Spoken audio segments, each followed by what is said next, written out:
चेतना जब मन में केंद्रित होती है तो सिर केंद्र हो जाता है। जब प्रेम में केंद्रित होती है, भाव में केंद्रित होती है, तो हृदय केंद्र हो जाता है।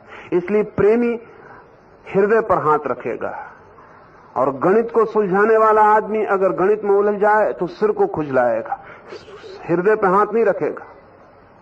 हाथ जाएगा ही नहीं हृदय पर। और प्रेमी अगर प्रेम में पड़ा हो और सिर पर हाथ रखे तो बहुत बेहुदा मालूम पड़ेगा। सिर से कोई संबंध नहीं है। चेतना जब भाव में होती है तो हृदय केंद्र होता है, और चेतना जब विचार में होती है तो मस्तिष्क केंद्र होता है। लेकिन मस्तिष्क बहुत बाद में विकसित होता है, और हृदय भी 9 महीने के बाद धड़कता है। उसके भी पहले चेतना एक केंद्र पर होती है, वो नाभि है। बच्चा मां से नाभि से जुड़ा होता है। जीवन का पहला अनुभव बच्चे को नाभि पर होता है।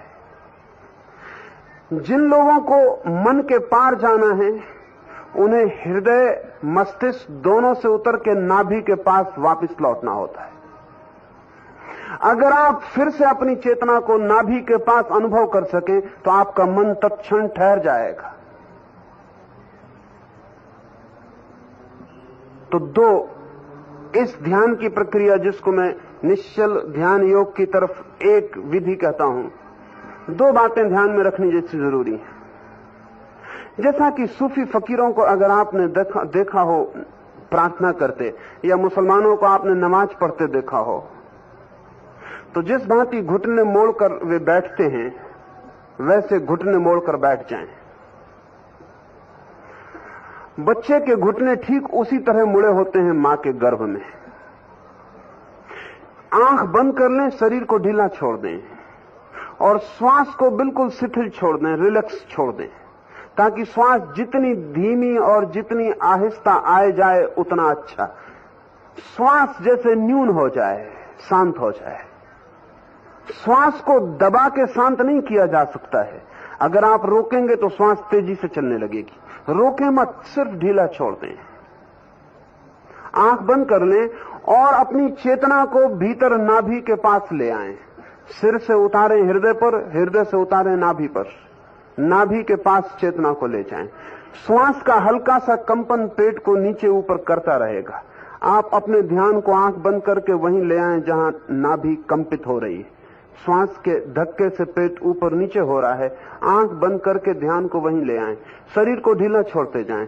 थोड़ी देर में शरीर आपका आगे झुकेगा और सिर जाके जमीन से लग जाएगा।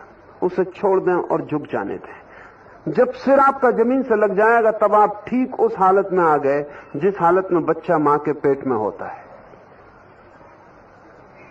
शांत होने के लिए इससे ज्यादा कीमती आसन जगत में कोई भी नहीं है।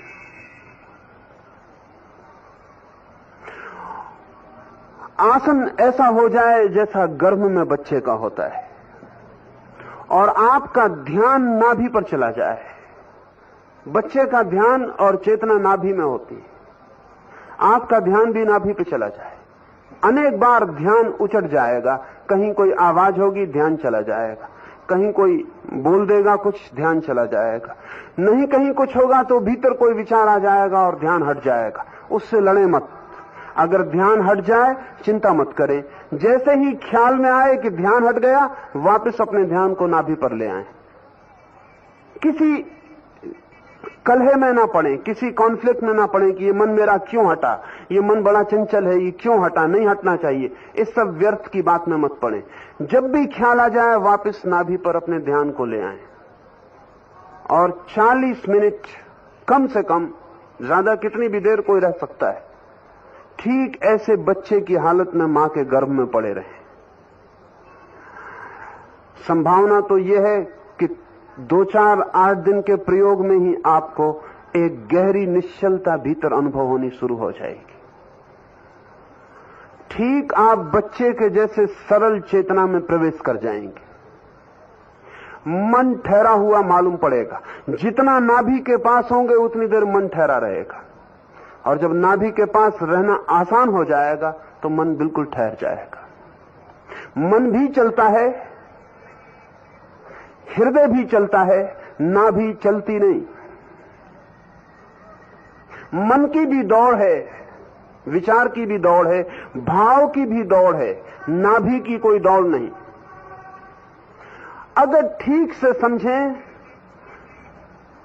तो मन भी भविष्य में होता है, हृदय भी भविष्य में होता है, नाभि वर्तमान में होती है। Just in the moment, here and now, अभी और यहीं। जो आदमी नाभि के पास जितना जाएगा अपनी चेतना को लेकर, उतना ही वर्तमान के करीब आ जाएगा। जैसे बच्चा नाभि से जुड़ा होता है मां से, ऐसे ही एक अज्ञात नाभि के द्वार से हम अस्तित्व से जुड़े हैं। नाभि ही द्वार है।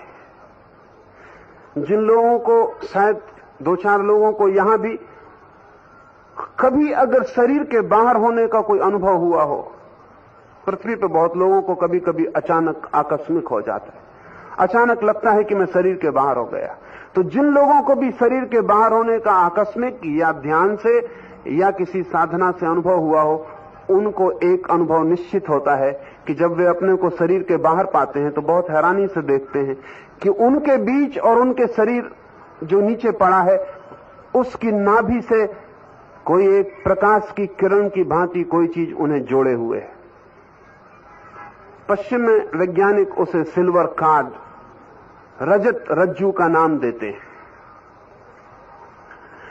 जैसे हम मां से जुड़े होते हैं इस भौतिक शरीर से, ऐसी ही इस बड़े जगत, इस बड़े अस्तित्व से, इस प्रकृति या अस्तित्व के गर्भ से भी हम नाभि से ही जुड़े होते हैं।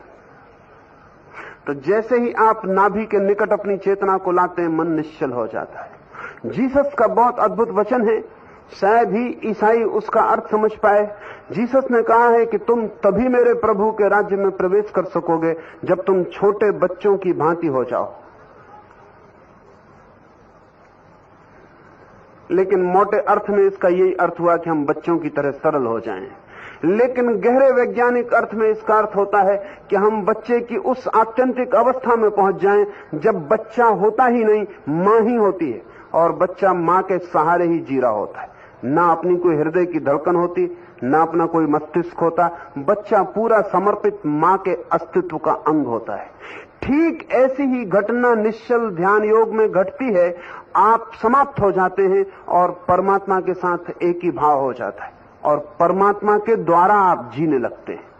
ये जो कृष्ण ने कहा है कि निश्चल ध्यान योग से मुझ में एक ही भाव को स्थित हो जाता है, इसका ठीक वही अर्थ है जो बच्चे और मां के बीच स्थूल अर्थ है, वही अर्थ साधक और परमात्मा के बीच सूक्ष्म अर्थ है। इस प्रयोग को थोड़ा करेंगे तो जो अर्थ स्पष्ट होंगे, वे अर्थ शब्दों से स्पष्ट नहीं किए जा सकते।